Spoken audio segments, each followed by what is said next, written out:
there are 10,000 tweets sent every second. A billion Facebook stories are posted every day. 9 billion content impressions in the LinkedIn feed every week. How are we supposed to create a plan for virtual event marketing that actually stands out from all that noise? How do we build buzz and excitement for our virtual event sufficient to drive registrations and accomplish our goals? Video is the answer. Specifically, a video first strategy that leverages psychological triggers, beats the algorithms, and fuels our entire virtual event marketing plan. Ready to learn how? That's what we're covering in today's episode of the Virtual Event Strategist podcast. The Virtual Event Strategist, a podcast by Mike Alton, teaching virtual event strategies so yours is a success.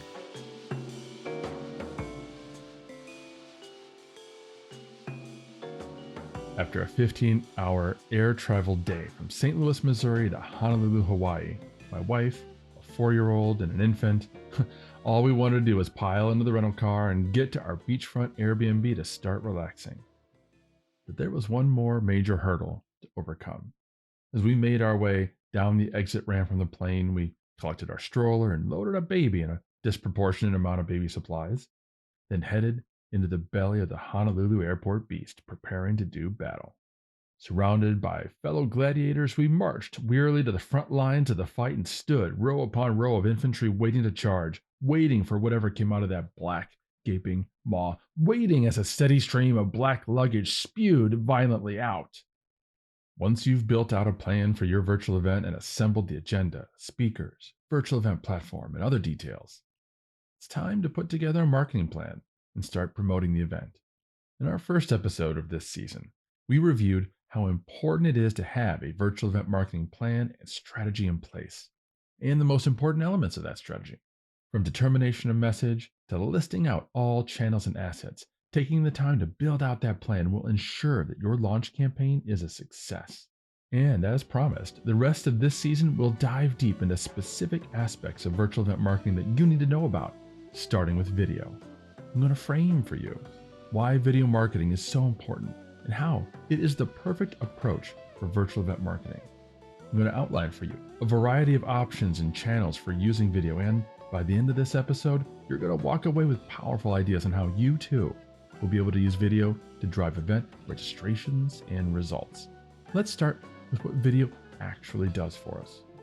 One of the core concepts within NLP is the importance of building rapport with other individuals, whether that's in a one-on-one coaching session or while presenting in a one-to-many situation.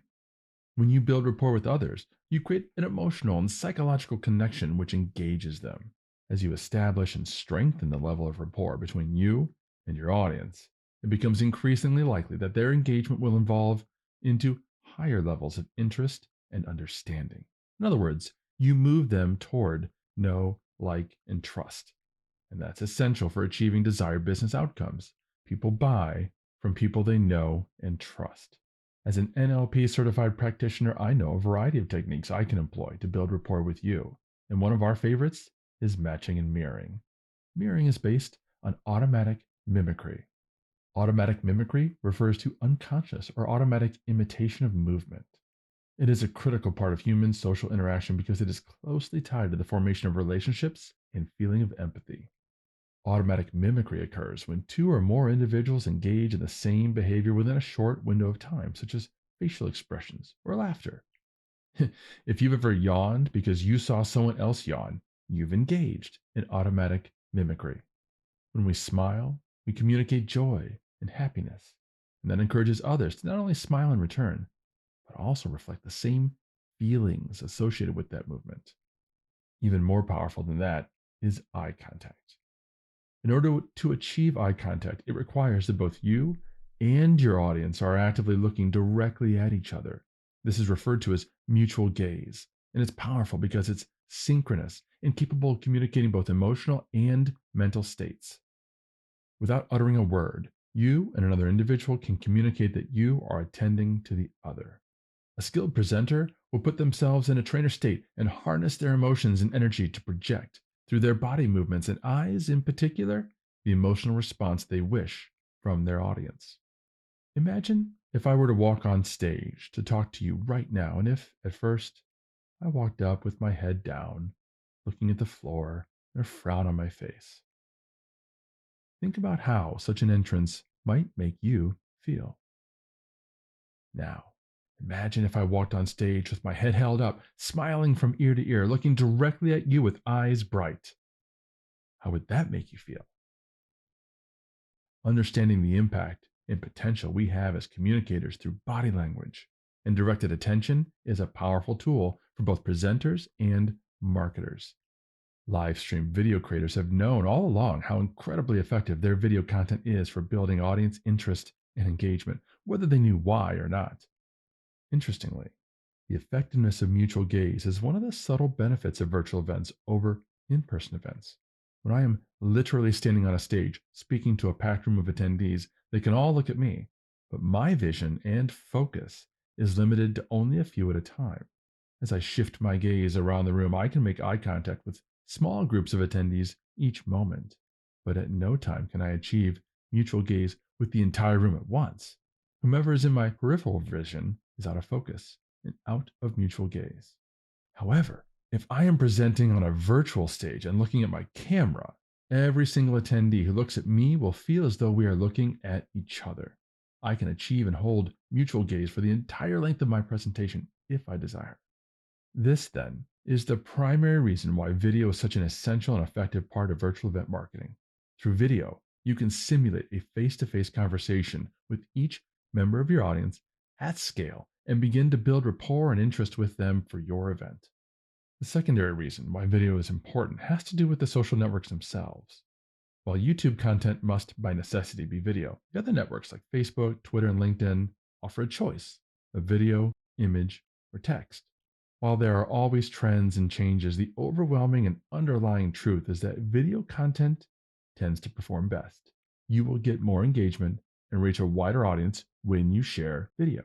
What's fascinating is that the reason for that is due to the first reason we use video. People watch video of other people because it is engaging. We like having emotional and psychological connections to other people. But that means that given the choice of a video with people and video that, say, uses animation or slides, the video with people should be chosen. It's okay to mix formats of media. The video content that has no people representing your brand will not resonate as strongly with your audience and therefore will not perform as well. The third and final reason for using video in your virtual event marketing is that it can be repurposed far more dynamically than other content. When we talk about repurposing in marketing, and it's a tactic I will mention often throughout this entire series, what I'm referring to is taking an initial piece of content, whether it's a video interview or a podcast or a blog post, and finding additional ways to change and use that content in marketing. I am not talking about distribution. Sharing a blog post to Twitter is not repurposing. That's simply being a smart marketer, making sure your content is pushed to your available channels and audience. If, however, you pull a quote from that blog post and create a quote graphic from it that you share to social media and elsewhere, that is repurposing. You can turn blog posts into ebooks. You can create audiograms out of podcasts using Headliner. There are dozens of ways that you can repurpose content into new formats and mediums to reach different audiences. However, if you do not start with video, then you either end up needing to shoot video anyways if you want YouTube content, TikToks, Reels, etc., or you limit yourself and omit those channels entirely. If you have a video file initially, you can leverage Descript to create a blog post and transcript, and now you're off and running. To take this concept further, we've established that video with a person or people on camera is superior to video without. If you broadcast your video as a live stream to social media, you gain the added benefit of real-time audience engagement and interaction. Again, audiences may not be aware of what's happening and why they're interested psychologically, but the social network algorithms all understand the draw of live people on camera and help to push greater audiences into your live streams. Therefore, you can potentially start with a live video stream and then after that broadcast is finished, take that entire video and repurpose it into smaller clips, a blog post, podcast, quote graphics, and more. This is what we refer to as a video first strategy, and I strongly recommend it. And trust me, this is coming from a writer. I am much happier blogging than being on camera, but even I've seen how much more effective video and live video content is. So, how does one go about actually creating and utilizing video content for virtual event marketing? What are the options and channels? We've touched on one important consideration already, whether it's a live broadcast or not. What's cool here is that the kind of video you want to create could be live or recorded. That's up to you. You can record an interview just as easily as broadcast it. And you can also stream highly produced and crafted video content if you prefer. My recommendation is that if it's new content, not video that's been clipped from another video, and longer than 4 or 5 minutes, strongly consider a live stream. This is where tools like Ecamm, StreamYard, Restream, and Wave.video are extremely helpful. With these live video solutions, you can utilize a virtual studio to manage your broadcast, bring in one or more guests, and have pre-recorded video segments available to stream. As a live video producer, or with the help of a remote live producer, you will be able to see and manage comments and ensure that the host of the show is able to engage with those viewers directly. Another option to consider is whether you will create your video in landscape or portrait mode, or at least frame the subject of the video centrally so that it's possible to crop a vertical segment. This is a key point if you want to leverage TikTok, Reels, YouTube Shorts, or even Pinterest in your video marketing. It's certainly possible to position a horizontal video within a vertical frame, but this typically results in a lot of non-video space above and below the video content, which is not ideal. Which means it's also important to consider your primary and secondary intended channels for the video. If it's Facebook, Twitter, LinkedIn, or YouTube, those channels will require 16:9 landscape video. Instagram requires square video for the feed, or like TikTok, vertical video for Reels. Perhaps the video is primarily for your website, or for ads or emails. Whatever the intended initial purpose, let that guide how you proceed. Once you have decided your approach to video and your intended channels, now you're ready to consider what the content and style of the video should be. And here you have many options. You should definitely have a promotional video that shares information about who your event is for and how they'll benefit from attending. This is the kind of video which can be shared to social media as part of a launch campaign, embedded on the event website, and inserted as a segment in other live streams and videos you utilize throughout your campaign. While the typical teaser video may be one that's highly produced with music, animations, jump cuts, and a lot of info packed into 30 seconds, you might be wondering how you can pull that off with a limited budget. Video tools like InVideo and Wave.video have templates you can utilize and customize to fit your brand colors and event style to create a short announcement video easily. But there's nothing that says you can't simply film a video yourself. This could be a well-produced in-studio recording or just video from your iPhone.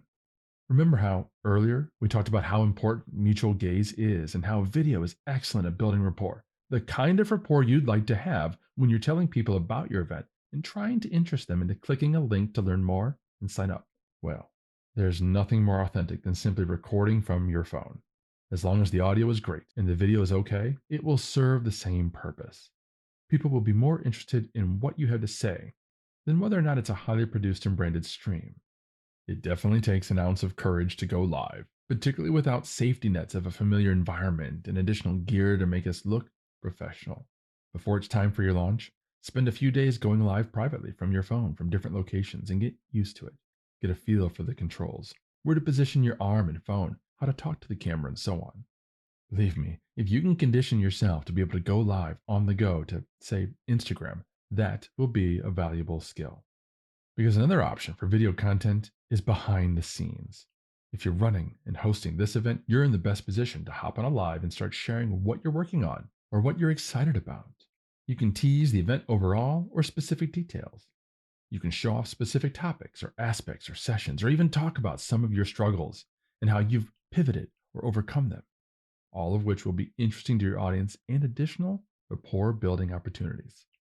One of my favorite video marketing techniques to promote your virtual summit is to live stream interviews with speakers. These are opportunities to introduce your speakers to your audience, tee up what they'll be talking about, and frame them as a true authority, and start the process of enabling them to build rapport with your audience. These live streams could be to your main brand channels, or perhaps limited to a specific community like a Facebook group that you're fostering in tandem with your event. The cool part is, these live streams do not have to be long. You'll start with a brief introduction as soon as you're live about who you are, what the event is, and who you're talking to today. Bring the speaker on, say hi to each other, then have a standard set of a few questions you want to ask them, such as how they got into their field, and what their talk is about, and why they're passionate about that topic. And as they answer, you can listen for follow up questions or comments and pay attention to the viewing audience for any questions they may have. All you really need is a small handful of live viewers to have a really fun and engaging conversation that transcends your virtual studio. And the best part is that once you're done, within that 30-minute interview, you'll likely have a 1-minute clip you can take out where the speaker is describing their topic, the perfect ad for their session and your virtual event. Two similar approaches are to live stream keynote reveals and to host VIP Q&A sessions. The keynote reveal simply means that when you launch your event, you keep one or two of the top names and sessions hidden. Or perhaps they aren't even known to you yet. Either way is fine. The end result is that at some point you are able to do a live interview where initially your guest is off camera and a secret. And then you bring them on and introduce them to your audience. Obviously, this is most effective when the guest is a macro influencer or celebrity in your field, such as a well-known author. Once revealed, the rest of the interview would proceed just like any other speaker interview. With a VIP Q&A session, this is more of a moderated chat and is typically restricted to a community or perhaps even upgraded ticket holders. You might have some prepared questions for the speaker, but the point of the session is to allow your audience to pick their brain for half an hour and get tremendous personal value out of the segment. One final idea for video that you can employ to promote your virtual event is to utilize past sessions, if you have them. If you've run this event or versions of it in the past and have recorded sessions from other speakers that may be different topics but represent the kind of information your audience can expect to receive in your upcoming event, share those. Specifically, I recommend finding a clip of no more than 5 to 7 minutes where that previous event speaker was delivering some particularly valuable nuggets of information. Edit and brand the snippet and make sure it has the logo and CTA for your upcoming event, then share that to all of your social channels. This could also be a segment during a live video, perhaps even a show where you and a guest, or perhaps the original speaker, introduce the segment, air the recorded snippet, then reconvene on camera to talk about it and the upcoming event. All of these ideas and video formats can be leveraged for virtual event marketing in a variety of ways. I've just shared a few ideas with you, and I know as you've been listening, you've been thinking about these ideas and ones of your own. That's terrific. Include these techniques and whatever ideas you have in your virtual event marketing plan that you started working on after listening to the first episode in this season and series. And don't wait to get started on your videos. Wait, like when I was standing in Honolulu, waiting for my family's luggage. As the pieces poured out of the conveyor belt, finally, first one family, then another lunged forward to jerk their heavy baggage off the clanking metal train, then struggled to check that yes, it was in fact theirs, thanks to a dangling confirming piece of flimsy paper. But despite the fact that virtually every roller and suitcase that slid down that moving belt was black and identical, we weren't worried. We weren't concerned in the slightest that our luggage would blend in with all that sameness. And sure enough, after a few moments, there was a flash of orange that my daughter was the first to glimpse and exclaimed, "There, Daddy!" 2 large orange suitcases that glared like the summer sun on the blue horizon strolled round the bend and came into my waiting hands. I smiled knowingly at my fellow passengers as I removed them with nary a glance at the tags. There was no denying that these were our pieces of luggage, that they'd stand out in any crowd. They weren't shaped differently, constructed with any particularly special material. They weren't even a name brand. But we'd chosen a strategy when purchasing that set of luggage that we knew, or rather my wife knew, would easily set them apart. Consider what that might be for your video marketing.